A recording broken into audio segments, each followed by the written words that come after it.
তো দুই ছাত্র গেছে সঙ্গীত শিখতে, মিউজিক টিচারের কাছে গেছে, সঙ্গীত শিক্ষকের কাছে। তো প্রথম স্টুডেন্ট তাকে টিচার জিজ্ঞেস করছে যে তুমি কি কিছু জানো মিউজিক সম্বন্ধে? বলছে আমি কিচ্ছু জানি না, আমার কোনো জ্ঞান নেই সঙ্গীত সম্বন্ধে। তখন টিচার বলেছে তোমার 6 মাস লাগবে। তারপরে দ্বিতীয় বন্ধু তাকে জিজ্ঞেস করেছে মাস্টারমশাই তুমি কিছু জানো? বলছে হ্যাঁ আমি অনেক জানি, অনেক টিচারের কাছে গেছি, আমি এটা জানি ওটা জানি, এটা লিস্ট দিয়েছে। তখন শিক্ষক বলেছে তোমার 1 বছর লাগবে।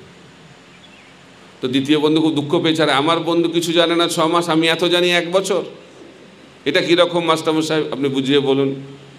বলছে দেখো তুমি এত জানো তো, এত ভুলভাল জানো, সেটাকে ভোলাতে 6 মাস, তারপরে যখন মাথাটা ক্লিয়ার হবে তখন আর 6 মাস।